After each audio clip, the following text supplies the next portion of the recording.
하나님 말씀은 사사기 3장을 같이 보겠습니다. 구약성경 364쪽 사사기 3장 7절에서 11절까지 말씀, 사사기 3장 7절에서 11절까지 말씀입니다.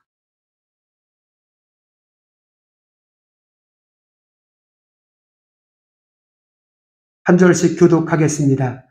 이스라엘 자손이 여호와의 목전에 악을 행하여 자기들의 하나님 여호와를 잊어버리고 바알들과 아세라들을 섬긴지라. 여호와께서 이스라엘에게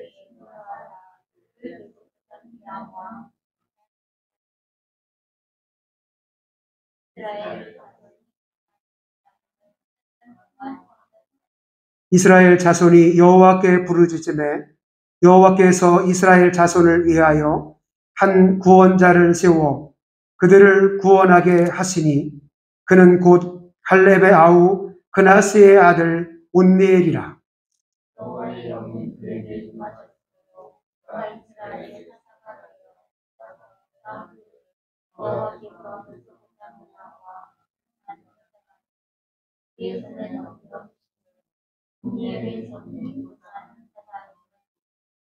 함께 하겠습니다. 그 땅이 평온한 지 40년에 그나스의 아들 온니엘이 죽었더라. 아멘. 이스라엘 백성들이 애굽에서 탈출을 하고 가나안 땅에 들어가기 이전에 광야에서 40년이라는 시간들을 보내게 됩니다.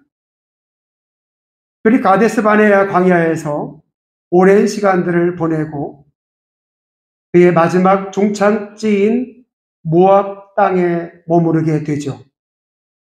모세는 모압 땅에서 요단강 건너편에 있는 여리고를 바라보면서, 정확히 말하면 가나안 땅을 바라보면서 하나님, 제가 들어갈 수는 없습니까? 저도 여기까지 제 백성들을 인도해 냈는데 저도 좀 어떻게 안 되겠습니까? 라고 하는 기도를 몇 번을 드려보지만 하나님께서는 너의 사명은 딱 여기까지라고 말씀을 하시고 그의 바통을 여호수아에게 바로 넘기게 됩니다. 모세는 모압 땅에 묻히게 되었는데 모세의 무덤이 아직까지도 발견되지 않았습니다. 그리고 무덤을 만들지 않기를 모세는 그렇게 원했던 것이죠. 그러면 모세는 왜 자기의 무덤을 만들지 말라고 이야기할까? 그것은 출애굽을 한 제1 백성들은 광야에서 그렇게 쓰러져 죽고 제2 백성, 즉 광야에서 태어난 제2세대들에게 짐을 지워주고 싶지 않은 겁니다. 굳이 자기의 무덤을 만들고 이후에 또 자기가 묻힌 그 무덤을 찾아오고 또 자기가 때에 따라서는 신격화될 수 있다는 생각까지도 했을런지도 모르겠습니다. 그래서 그의 마지막 유언 가운데는 내 무덤 만들지 말어. 그리고 그곳에서 묻히게 되고 광야에서 태어난 다음 세대들이 요단강을 건너서 가나안 땅에 진입을 하게 되었습니다. 가나안 땅에 진입을 한 이들은 그 땅을 12지파로 나누어서 그 땅을 통치하게 됩니다. 그 통치자를 우리는 사사라고 이야기합니다. 사사라는 것은 재판을 하는 사람 또는 통치자라고 하는 뜻을 가지고 있습니다. 먼저 재판자라는 뜻을 가지고 있는데요. 원래 이 모세는 광야에서 주로 재판을 하는 일을 했었습니다. 그 많은 사람들, 장정 60만 명, 더 나아가서 어린아이 포함하고 어른들 포함하고 여인들 포함하게 되면 약 200만 명쯤 되는 이 사람들, 얼마나 많은 일들이 일어나겠습니까? 그 일들을 총 재판을 하는 사람이 바로 모세였습니다. 광야에서 모세의 사명이 재판의 사명이라면 다시 이 땅을 나누어 가지면서 사사들이 통치할 때도 역시 사사들은 가장 중요한 임무가 그 지역에서 일어나고 있는 잡다한 일들, 특별히 종교적인 일들, 가정적인 일들, 윤리적인 일들, 군사적인 일들, 이 다양한 일들을 최종 취합해서 재판을 해주는 역할을 사사들이 하게 됩니다. 또 하나의 일이 있다면 전쟁이 나게 되면 이 사사들이 백성들을 모으게 됩니다. 그러면 이 사사의 사명은 아까 말씀드렸던 것처럼 재판의 사명도 있지만 전쟁의 사명도 있는 겁니다. 가장 가까이에 있는 블레셋이라고 하는 나라, 오늘날의 가자 지구에 있는 이 사람들은 비교적 오래 전부터 철을 사용을 했습니다. 농경 기구를 사용하는데 철을 사용을 하는 겁니다. 우리 말하면 곡괭이, 삽, 낫, 호미 이런 것들을 비교적 일찍 발명해내고 이것을 특구권을 내서 이스라엘에 있는 사람들은 이런 새로 어떤 물건을 만들지 못하게 만들어요. 자기들만의 독점권을 가지고 있었단 말이죠.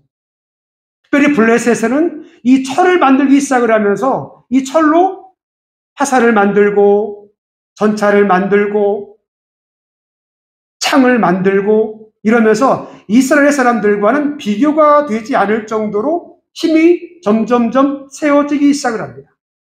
어찌 보면 이스라엘보다 훨씬 더 적은 블레셋인들이었지만 이스라엘 사람들은 늘 블레셋 사람들을 무서워했습니다. 왜? 그들이 전쟁에 능한 사람들이었기 때문이죠. 하나님께서는 이스라엘이 바알들에 취하게 되고 아세라들에 취하게 될 바로 그때, 즉 종교적인 퇴행을 겪을 때, 종교적으로 문제가 생길 때 하나님께서는 어떠한 일을 행하시는데 그 일이 뭐냐면 오늘 사사기 3장 4절을 보시게 되면 남겨두신 이방 민족들로 이스라엘을 시험하사 여호와께서 모세를 통하여 그들의 조상들에게 이르신 명령들을 순종하는지 알고자 하셨더라. 이 말씀은 모세가 모압 땅에서 마지막 유언 같은 말씀을 하십니다. 이 유언의 말씀은 신명기서에 다 기록이 되어 있습니다. 신명기 마지막을 보게 되면 이 말씀이 모두가 다 모세의 말씀이었음을, 그리고 모세가 죽고 난 다음에 그를 위해서 애국하는 장면까지 다 끝을 맺게 돼요. 모세가 광야에서 하신 그 말씀은 모세의 말씀이라기보다는 하나님의 말씀입니다.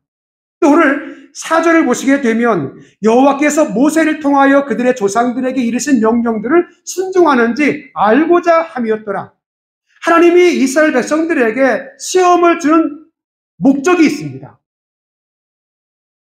그것은 이스라엘 백성들이, 즉 자기의 백성들이, 즉 모세의 백성들이 하나님의 말씀을 순종을 하는지 순종하지 않는지를 알고자 하기 위해서 시험을 준다는 겁니다. 그리고 우리에게도 하나님께서 어떠한 시험을 줄 때, 물론 악한 마귀가 주는 시험도 당연히 있습니다. 환경이 주는 시험도 당연히 있습니다. 하지만 하나님이 우리의 믿음을 테스트하기 위해서 주시는 시험도 있음을 잊지 말아야 합니다. 우리가 이런 시험을 당함으로 인해서 우리의 신앙의 성숙을 본다거나 진일보할 수 있는 은혜를 주시기 위해서 하나님은 우리에게 시험을 줄 수 있습니다. 마치 독수리가 다 성장한 자기의 자식들을 먼 곳으로 끌어올려서 떨어뜨리잖아요. 그때 새끼들은 난리가 날 겁니다. 우리 엄마가 나를 버리는가 보다. 내 그럴 줄 알았어.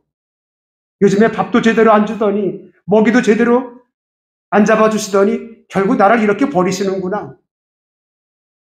위에서 떨어뜨리고 땅에 닿을 만하면 다시 독수리를 채서 다시 하늘로 올라가죠. 다시 떨어뜨려요.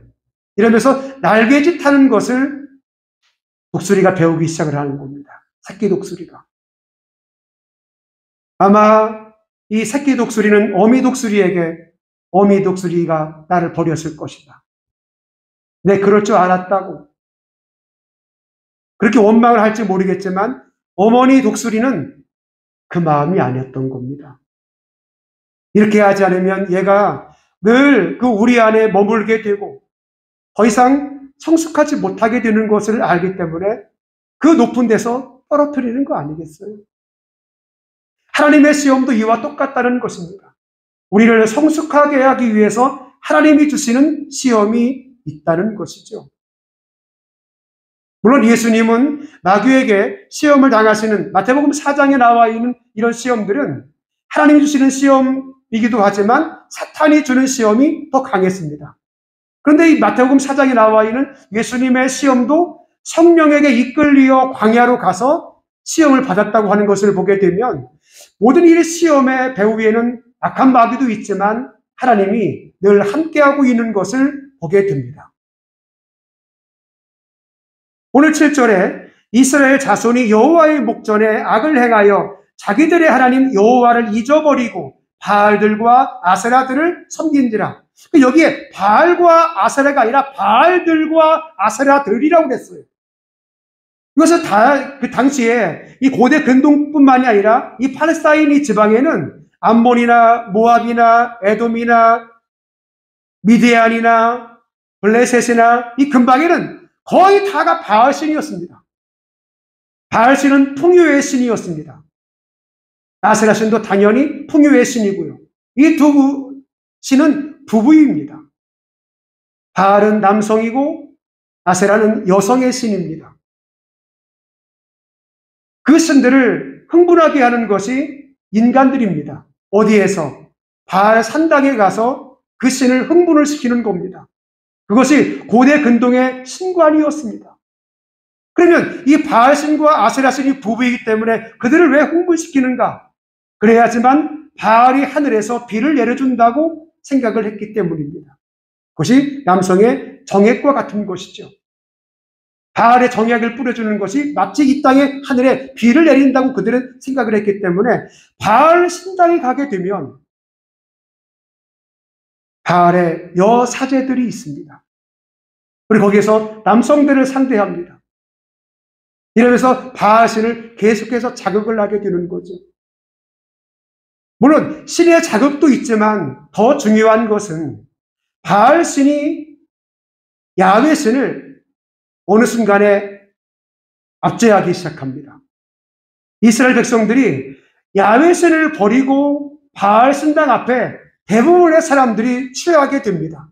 그 이유는 간단합니다. 바알 신은 눈에 보이는 신이요, 만져지는 신이요, 느낄 수 있는 신이요, 우리의 오감을 자극할 수 있는 신이 바알 신이었습니다. 그게 아세라 신이었습니다. 그러나 야훼 신은 우리 눈에 보이지 않는 거예요. 만질 수도 없어요. 볼 수도 없어요. 우리의 오감을 자극하지도 않아요. 가나안 땅에 들어간 사람들이 왜 그렇게 바알과 아세라에 그렇게 취해 있는가?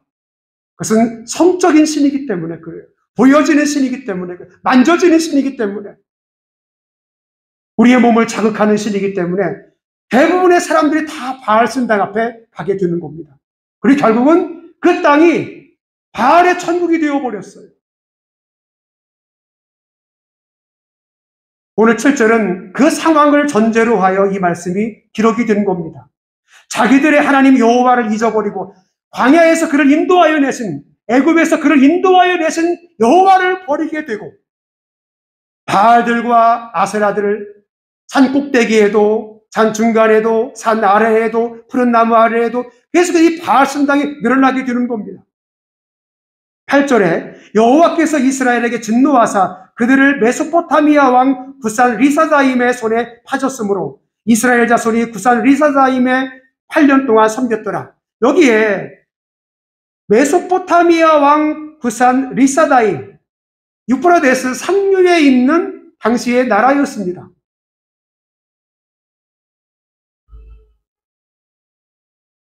이 나라는 오늘날 시리아 위쪽에 있는 그 나라인데, 유프라데스 강 상류에 있는 구산 리사다임의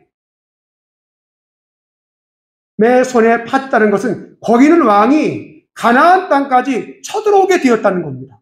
이 거리는 상당히 먼 거리거든요. 암몬도 아니고 모압도 아니고 에돔도 아니에요. 저 먼 나라, 단 한 번도 경험해보지 못한 나라, 한 번도 가보지 못한 그 나라, 메소포타미아 지역에 있는 구산 리사다임의 침략을 받게 되었습니다. 그러면 하나님께서 왜 구산 리사다임의 손에 파셨는가? 왜 그들에게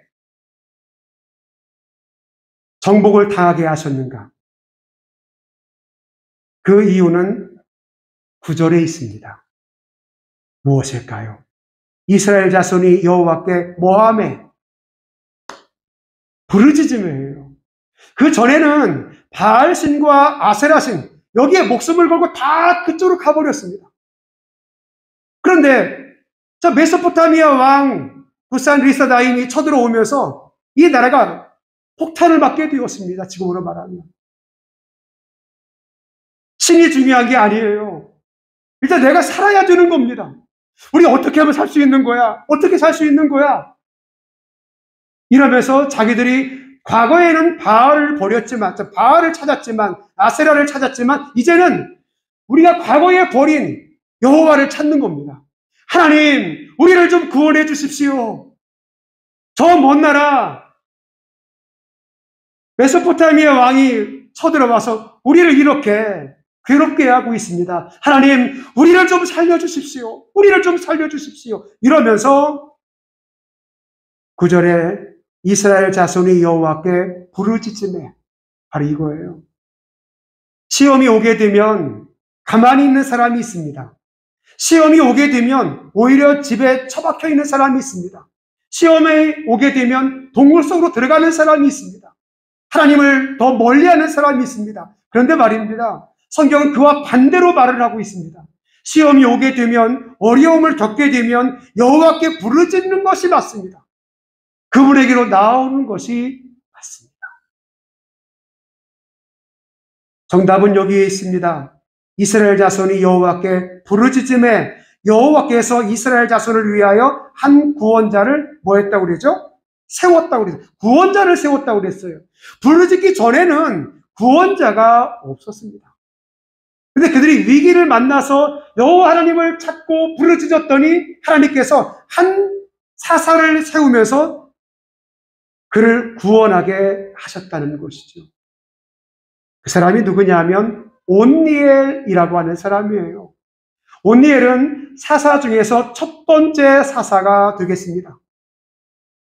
당시에 바알의 천국이 되었을 때, 아세라의 천국이 되었을 때, 종교 혼합의 극치였을 바로 그때에 하나님께서 사사 온니엘을 보내셔서 그를 구원해 주는 것을 보게 됩니다. 10절에 여호와의 영이 그에게 임하셨으므로, 누구를 이야기하냐면 온니엘을 이야기합니다. 그럼 온니엘은 누구인가? 9절 후반을 보게 되면 그는 곧 갈렙의 아우 그나스의 아들 온니엘이라고 이야기하잖아요. 온니엘은 갈렙의 동생이었습니다. 그러면 갈렙은 또 어떤 사람이었었는가? 제가 몇 주 전에 설교 시간에 갈렙에 대한 이야기를 한 적이 있었습니다. 갈렙은 원래 히브리인이 아니었습니다. 그는 에돔 사람이었었어요.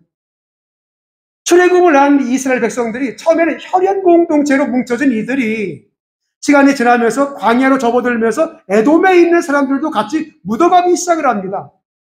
즉 여호와를 저도 섬기겠습니다 라고 하는 사람들을 끌어모아서 같은 그 공동체를 만들기 시작을 했죠. 그래서 처음에는 혈연 공동체였지만 시간이 지나면서 광야에서는 신앙 공동체로 바뀌어지게 되었어요.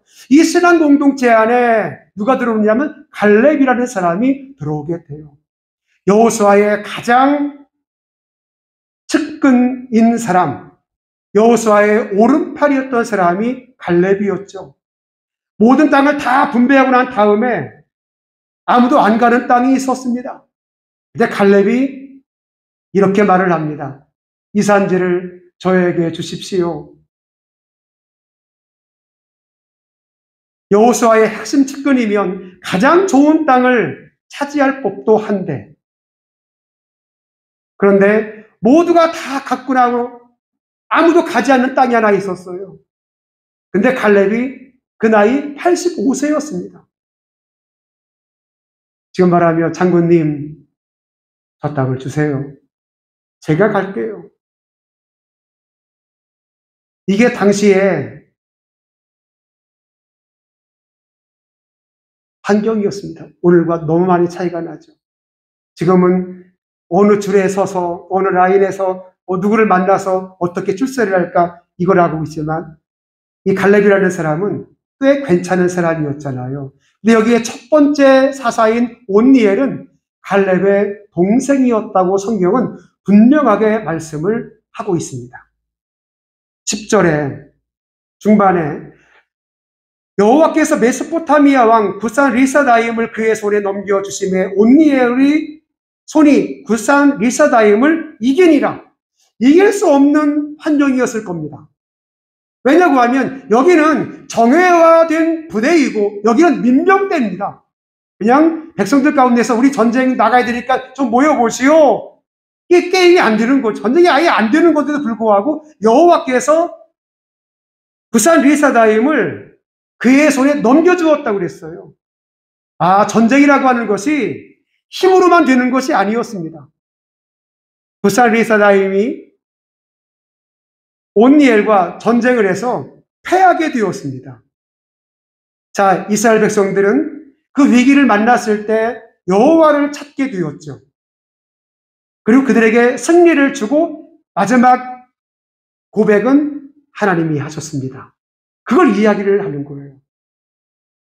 가장 타락했을 때 바로 그때 하나님께서 온니엘 사사를 보내셔서 메소포타미아 왕 굿산 리사다임을 격파시키는 엄청난 일을 하면서 그들을 바알 신앙에서 아세라 신앙에서 건져내는 것을 보게 됩니다.